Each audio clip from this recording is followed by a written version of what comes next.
जय माता रानी दोस्तों, आप सभी का बहुत बहुत स्वागत है आपके अपने चैनल राधा कृष्ण ऑफिशियल में।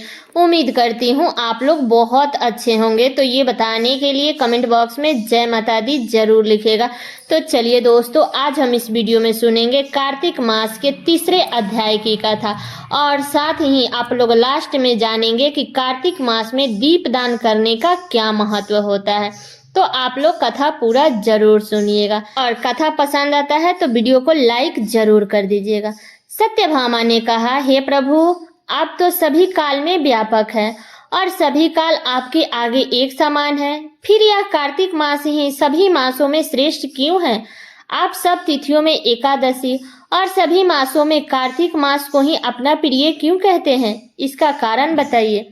तब भगवान श्री कृष्ण ने कहा, हे भामिनी, तुमने बहुत ही अच्छा प्रश्न किया है। मैं तुम्हें इसका उत्तर देता हूँ, ध्यान पूर्वक सुनो। इस प्रकार एक बार महाराज बेन के पुत्र राजा पृथु ने प्रश्न के उत्तर में देव ऋषि नारद से प्रश्न किया था और जिसका उत्तर देते हुए नारद जी ने उसे कार्तिक मास की महिमा बताते हुए कहा, हे राजन, एक समय शंख नाम का एक राक्षस बहुत ही बलवान और अत्याचारी हो गया था।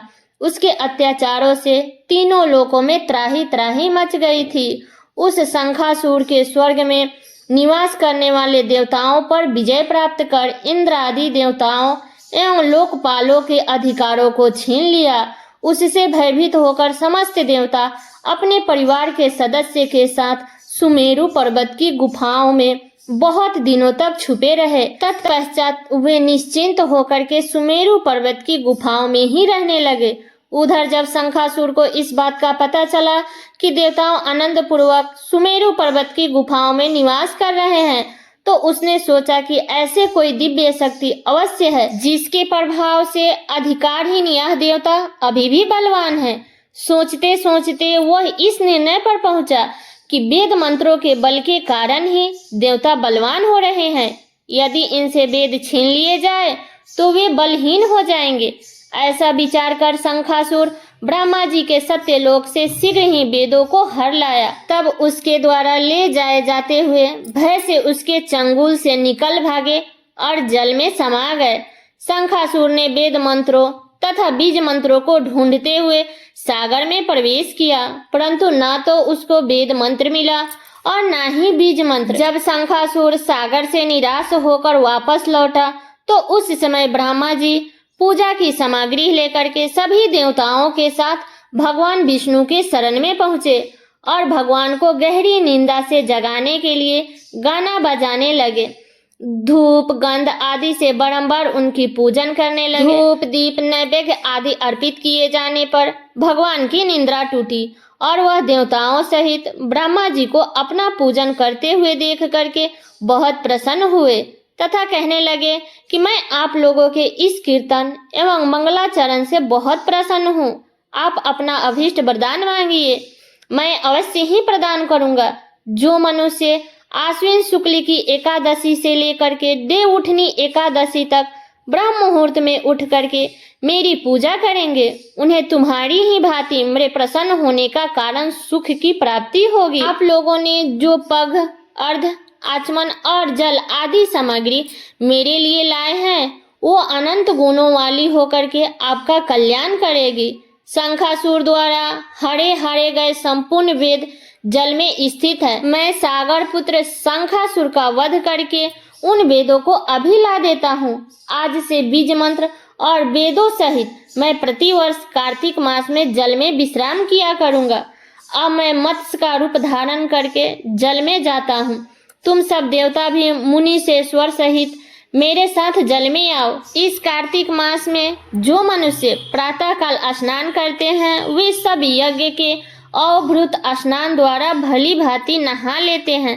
हे देवेंद्र, कार्तिक मास में व्रत करने वालों को सब प्रकार से धन, पुत्र, पुत्री आदि देते रहना और उनकी आपत्तियों से रक्षा करना। हे धनपति कुबेर, मेरी आज्ञा के अनुसार तुम उनके धन धान्य की वृद्धि करना, क्योंकि इस प्रकार का आचमन करने वाला मनुष्य मेरा रूप धारण करके ही जीवन मुक्त हो जाता है। जो मनुष्य जन्म से लेकर के मृत्यु उपरांत विधि पूर्वक इस उत्तम व्रत को करता है वो आप लोगों का पूजनीय है। कार्तिक शुक्ल पक्ष की एकादशी तिथि को तुम लोगों ने मुझे जगाया है, इसलिए यह तिथि मेरे लिए अत्यंत ही प्रीतिदायिनी है और माननीय है। हे देवताओं, यह दोनों व्रत नियम पूर्वक करने से मनुष्य मेरा शत्रुधाय प्राप्त कर लेता है। इस व्रत को करने से जो फल मिलता है वो अन्य किसी व्रत के करने से नहीं मिलता है। अतः प्रत्येक मनुष्य को सुख और निरोग रहने के लिए कार्तिक महात्म और एकादशी की कथा सुनते हुए उपयुक्त नियमों का पालन करना चाहिए। तो ये था कार्तिक मास के तीसरे दिन की कथा। तो अब चलिए जान लेते हैं कार्तिक माह में दीपदान करने का महत्व। तो कार्तिक माह में दीपदान करने से स्त्री एवं पुरुषों द्वारा जन्म से लेकर के अब तक का अर्जित पाप कर्म नष्ट हो जाता है। इस विषय पर एक प्राचीन कथा है। प्राचीन काल में दविद्र देश में बुध नामक एक ब्राह्मण निवास करता था। उसकी स्त्री बहुत ही दुष्ट और दुराचारी थी। उसके संग दोष से पति की आयु छीन होकर वह मृत्यु को प्राप्त हो गया। पति के मृत्यु के पश्चात भी वह स्त्री उसी घृणित कार्य में लगी रही। लोग निंदा से उसे तनिक भी लाजा नहीं आती थी। उसका ना तो कोई पुत्र था और ना ही भाई। वह सदैव भिक्षा से प्राप्त अन्न को ही ग्रहण करती थी। वह अपने हाथ से बनाए हुए शुद्ध भोजन को भी ना खा करके मांग कर लाए हुए बासी भोजन को ही करती थी। वह तीर्थ यात्रा से भी सदा दूर रहती थी और ना ही कभी उसने मंदिर आदि में जाकर कथा प्रवचन भी सुनी थी।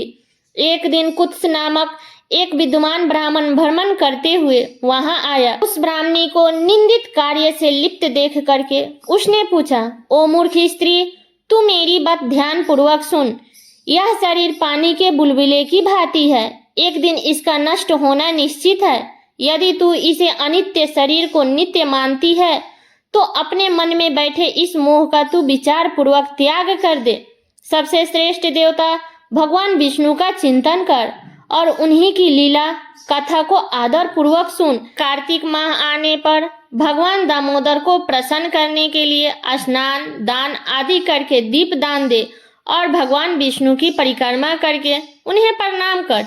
यह व्रत विधवा और सौभाग्यवती सभी स्त्रियों के करने योग्य है। इससे समस्त पाप एवं उपद्रवों का नाश हो जाता है।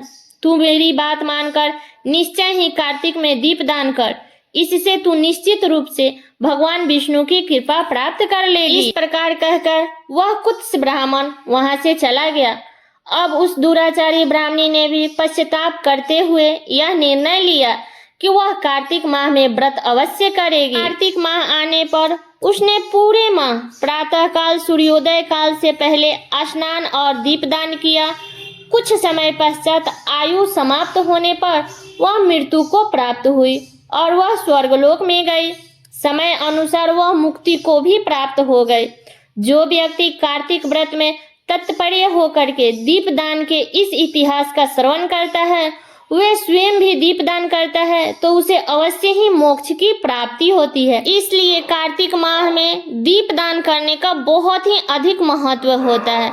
तो ये थी कार्तिक मास के तीसरे दिन की कथा। तो ये कथा मेरा यहीं तक का था। कैसा लगा ये कथा आप लोग कमेंट करके जरूर बताइएगा। चैनल पे नए हैं तो सब्सक्राइब कर लीजिएगा, बेल आइकन को प्रेस कर दीजिएगा, जिससे मेरे वीडियो का नए नोटिफिकेशन आप सभी के पास में सबसे पहले पहुंचे। और वीडियो को लाइक कर दीजिएगा, क्योंकि आपके एक लाइक से मुझे बहुत ही मोटिवेट मिलता है। तो वीडियो को लाइक कर दीजिएगा और वीडियो को शेयर कर दीजिएगा, ताकि हर कोई कार्तिक मास के तीसरे दिन इस कथा को सुन सके और उनका भी व्रत पूरा हो सके। तो सब लोग बोलिए श्री हरि विष्णु भगवान की जय। तो चलिए दोस्तों, मिलती हूँ कार्तिक मास के चौथे अध्याय के कथा के साथ में। तब तक के लिए नमस्कार।